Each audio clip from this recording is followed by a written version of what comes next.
This is Sylvia live this afternoon, this evening rather, and that I thank God first of all for His goodness, and I wanted to talk on a subject.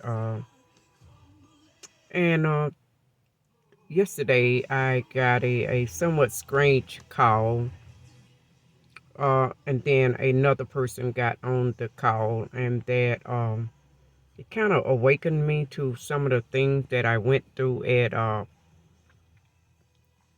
the mental hospital in Daphne, Alabama. I want to discuss that where maybe it might will help someone else. But this person called yesterday, and another person got on the phone. And after speaking with this second person, which was a female, I realized at some point I was actually at Daphne Hospital with that person. They began to talk about the events and the things that we went through, that she went through, rather, where she was there. But actually, we both experienced it. But she have gone through greater because I left her there.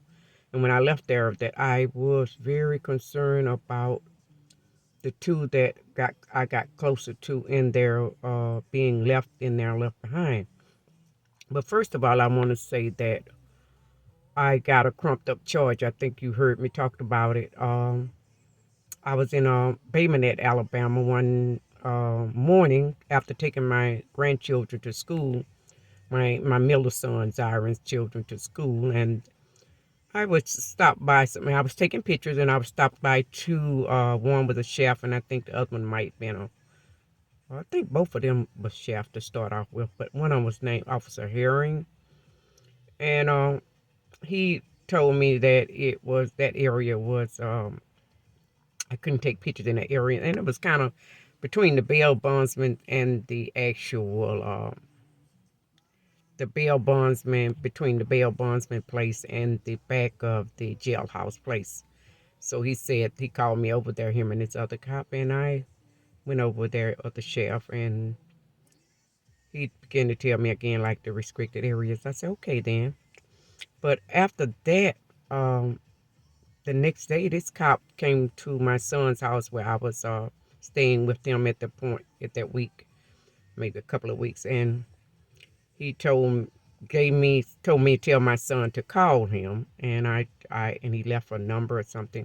And my son, I told him what he said, but he came back the next day, and he asked me could he bring somebody over, me being who I am, and I just wasn't thinking either. But I know he was strange, and someone came to my son's door that night. My son has a dog, and the dog just went to barking real crazy, trying to smell up on the door if someone was out there. At that point, I was by myself. My grandchildren was gone, and my son was gone, but I was still at his house. And that day after that, Officer Heron came, and he asked again. He asked something again. This time he wanted to bring this lady over uh, that he wanted me to talk to, and I'm like, okay, well, all right. But anyway, the lady came over with him, and it was an altar point lady, so my understanding, and she called herself evaluating me for something, and they got so out of it about my personality till I told them to exit the door. I say, I need you all to just get out. And anyway, they left, but the next day, I believe it was that Officer Heron actually, I was out, well, I was actually at my son's house alone, and I got in my car to go to Walmart's, and when I looked, I was surrounded by sheriffs and polices.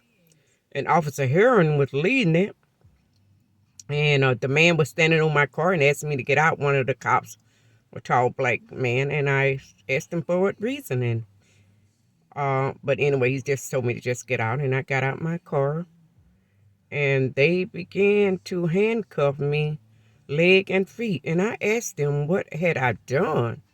Officer Heron spoke up, and he said, "You haven't did anything. We just need to." He used the word to contain you. I think that's what he said. It was something in that manner. He needed to contain me. So anyway, they carried me to a courtroom real quick. I think it was behind, somewhere between that same section. And they sent a lady in there, and she said she was my attorney. And after she said she was my attorney, she told me to focus on what was on the paper, and I noticed that on the paper, it was saying that my son-in-law said that I said that I was he was going to kill me. And I had called the police early and I made a statement that not anything like that, but anyway, that's what they came up with, that my son-in-law said that, and I actually did not make that statement to my son-in-law, and that I made another statement, but it wasn't that. But anyway, the statement was that I said that my son-in-law was going to kill me. That was on the paper. But anyway, they took me to a courtroom and hurried up, and it was three white ladies. One was my supposed to be my attorney. The other one was the clerk, the court reporter, and another female attorney, and a male attorney, and officer hearing, and two black and two white cops. So it was all a white setting, which make a difference when you're railroading somebody. But anyway, the judge ended up giving me 30 days, up to 30 days for evaluation. Now, when I went to that place, I noticed that there were some black security cars, like Federal cars, that was actually leading the like a army truck I was in, but I guess it's one of those type of trucks that they carry prisoners in.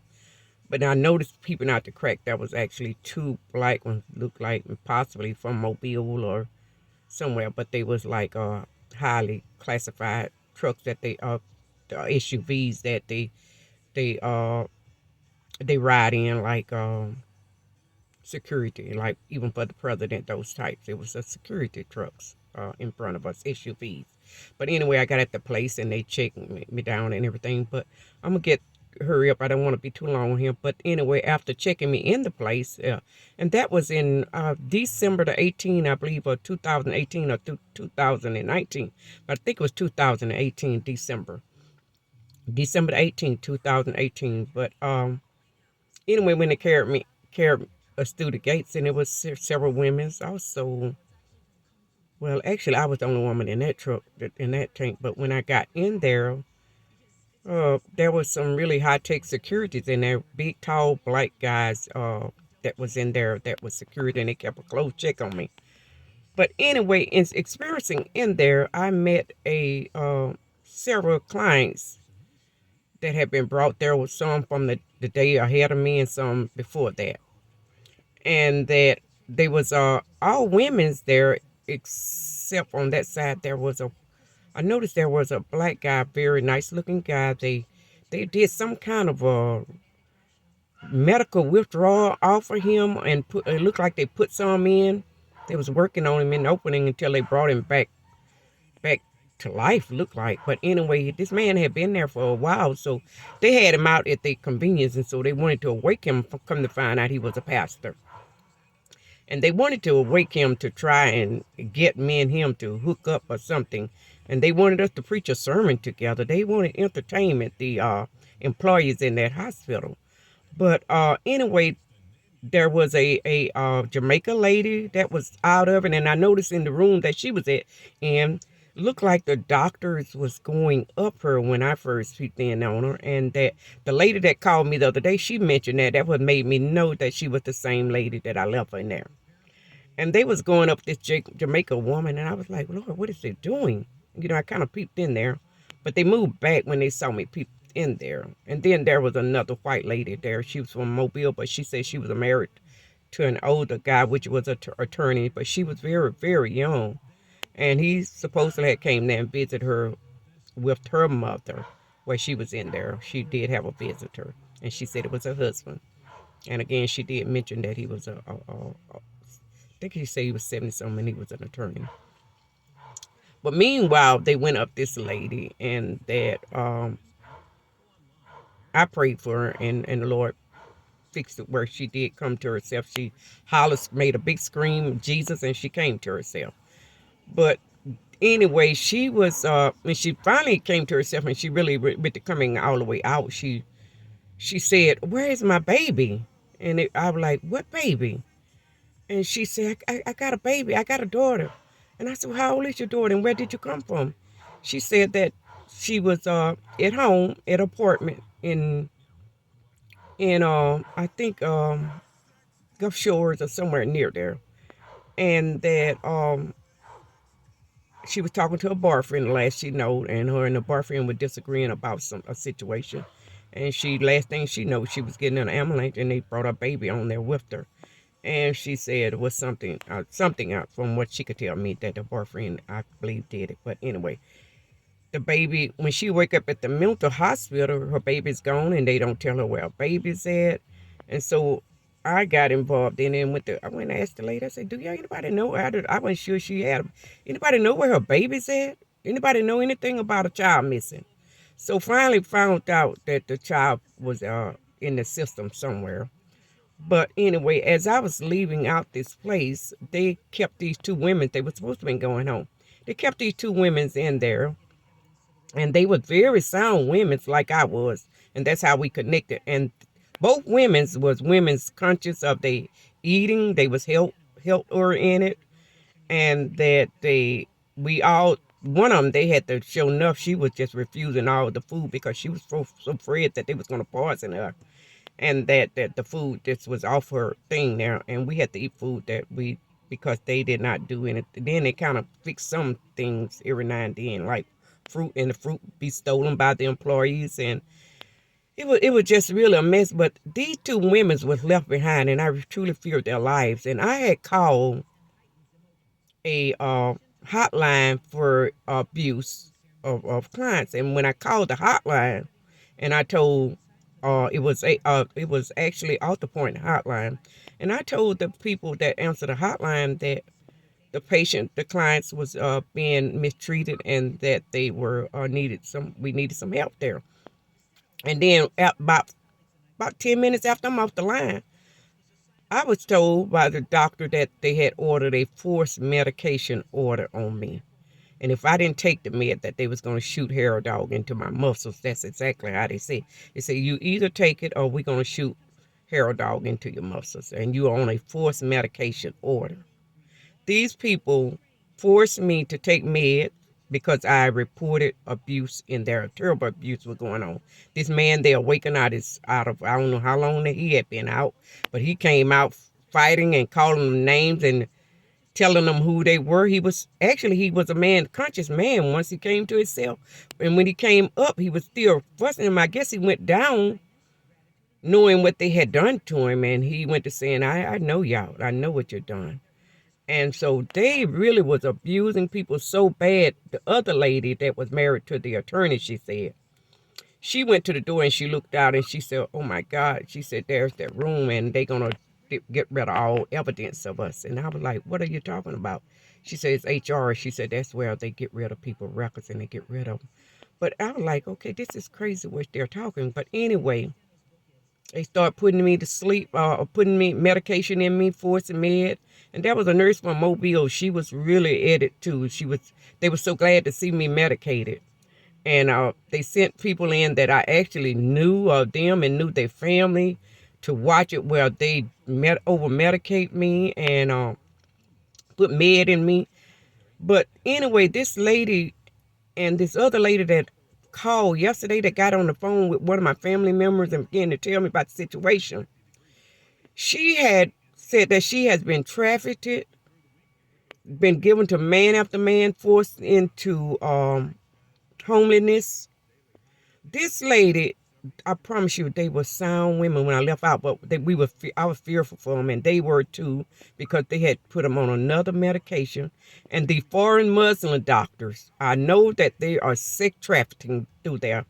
Those doctors and things, they are actually keeping women like the two women that they left behind, and the one that turned out on the streets and passed her from person to person, that she told me yesterday day before yesterday on the phone, that's what had happened to her. But I realized she was the lady I left behind. And they said, she said that she had been passed from man to man and homeless. And because she wanted to know had they did me like that. I was like, no. I was homeless for a minute, but I was in my car and my children lived up there. I made a decision for peace to get in my car for family reasons and stuff. And I was like, okay. But anyway, this author point really needs a check. These people are filling people so full of medication, and they don't be. Most of them is not insane when they go in there or out of it. They capturing women's. I noticed that they are capturing women that are healthy. They're experimenting on it. And the lady that called on the phone the other day, well, she didn't call. She got on the phone after one of my family members recognized that she had been in there in that health Daphne hospital, mental health hospital. But this woman was a sound woman when I left out there. She had what she had did. She had came from jail because of she was being stalked like I were, and she run in Walmart or some store and she was smoking a cigarette. She said that she set a fire in the trash can, but my understanding she said it accidentally. What she told me. Now she could have been forced to say that she said it on purpose or whatever, but I don't know. But the fact is that she was sound minded, and she told him she wanted to go back to jail. She didn't want the meds. She wanted to go back to she told me, she said, I'd rather go back to jail and plead guilty to that. She said, because this medicine, she told her sister, she called her sister. I think a couple of sisters told them she didn't want the med, but they told her to take the med. But anyway, this woman has been on the streets. This woman has been prostituted and tracked. A sound woman she was. And the family member told me she's so messed up now. Off the point, filling these women and things so full of med. Then I left another lady in there this last time they captured me. And they was getting ready, they had actually started doing her the same way. And I thought that she was going to be kidnapped too by this Muslim doctor. He started loading her up on the end. When she got the date that she got ready to go home was the day before. And she was very sound minded. And he came in there and ordered some med on her. I think it was a change of 2 or 3 tablets. And she said, she said, I fear my life now. Something is happening. I said, no, I know something is happening to you. But something need to be, out the point, need to be put on check. Everybody just about going that sound ends up in a worse state. And I'm speaking out against this.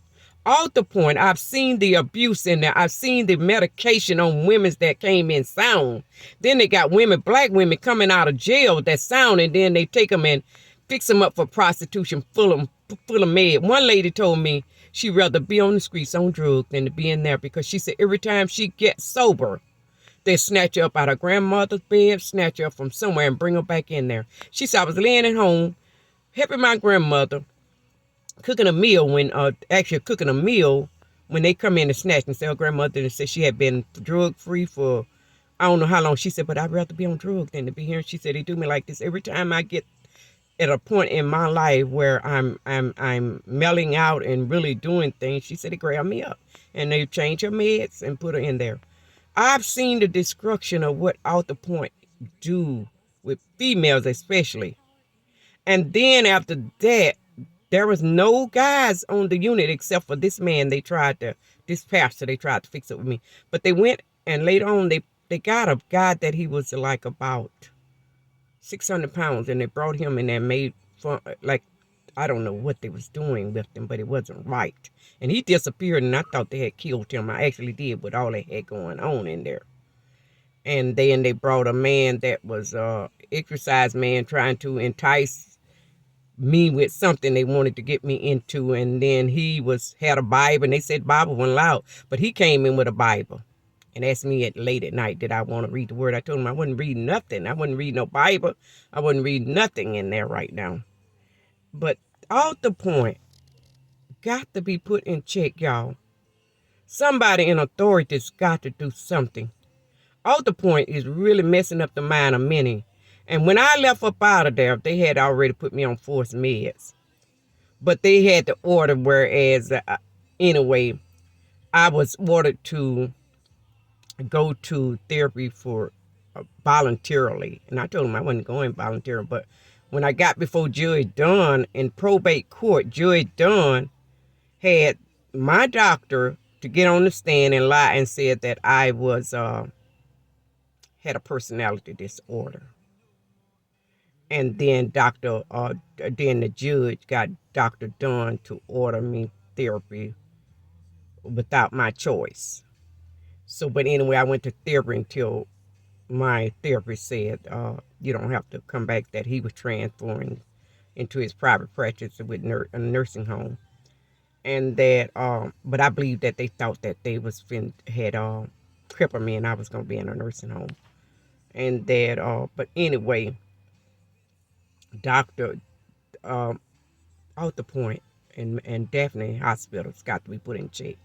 They are actually kidnapping women in there and sex trafficking them, over medicating them, and I think they're sending some very young women out the country into Muslim environment. I need y'all to really check on these women. And after I heard the voice of this woman day before yesterday that I had come in contact with, and she is now been sex trafficked, passed from man to man, and I know she was a sound, healthy minded, healthy body, healthy eating, very, very health conscious. And all the women's that they had in there was mostly health conscious, and they were trying to break our bodies down and make us eat food that we didn't normally eat. And they was just, main thing, they were trying to break our system down and I think get us ready for COVID season or something. But most of the women was very young, childbearing age, beautiful women that they kept in there. They started drugging them real bad. But all the women that was in my presence that kind of hung out in the area together, they were sound-minded women, and they was healthy women. And this woman that's now in Mobile has been passed from hand to hand, unsure about herself, and my understanding, trying to thinking about committing suicide. Now, I need somebody to do something with all the point in all this medication that's causing people to be suicidal. And then when they put you on med, they come every now and then and announce, are you suicidal? See, those kind of thoughts putting in people's mind would cause them to be suicidal because you're trying to get their thought pattern to working on suicide, on committing suicide. They actually act like they know exactly the process of getting people to think on suicidal thoughts. Every so often, they already over-medicated and ain't at themselves. And if you come in every now and then and say, are you thinking about suicide? Guess what? Those people become suicidal because that's what they hear. That's what they hear. And believe me, as a woman of God, I had to combat all of that. I had to tell myself, Lord, this is not your voice. This is the voice of the enemy. This is not your voice. This is the voice of the enemy I hear coming out of these people's mouth. I got to ask, are you suicidal? See, and then give them hallucinating drugs. Those are hallucinating drugs, most of the medicine that they use for treating mental illness and bipolar, whatever. They are hallucinating. So if you're speaking suicide to people day in and day out, every now and then, every other hour, you come in asking if they suicidal. And if they ain't suicidal and they don't know how to connect with the Lord, they will be suicidal. I know. I know. I was in there, and I know if I hadn't had Jesus, I'd have come out there suicidal because of what they was doing. What they was doing. Rehearsing the word suicide to the people every so often that was already on hallucinating drugs or mental drugs that wasn't mentally ill. And there were some people that need some help, but they need to come up with something else. I just know that it's a terrible situation in the mental illness. And then my therapy rehearsed when I got ready. She knew I wasn't mental. She kept saying, you know what? People shun people with mental illness. She wanted me to get a stigma about being shunned. I hate it so bad, but they shun people that mental ill. And when they find out you've been in a mental hospital, they shun you. This is the therapist. This is what they rehearse to her. It's bad that the society treats you like that, but that's what they do. They shun people mental illness. And if they find out, they shun you, you know. I hate it so bad. But this is Sylvia Live, and somebody really need to do something with off the point system of drugging people up. I've been there. I've been drugged up 2 or 3 times from them each time. But see, the Lord have kept me so calm, they couldn't hold me in there. And I thank God that he just gave me the wisdom to drink a lot of water while I was in there to flush this out of my system. To flush it. Drink water, Lord said. Drink the water, drink the water. But this is Sylvia Live, and God is good indeed. Please, please, somebody check. Or definitely hospital, mental health hospital. Check out the point out. they are causing people to be suicidal on the medication. It's a system built to for suicidal, sex trafficking, and kidnapping the women and putting them into the Muslim community, and also sending them out the country into different other environments where men can sex traffic them. But this is Sylvia Live. Please hear what I'm saying.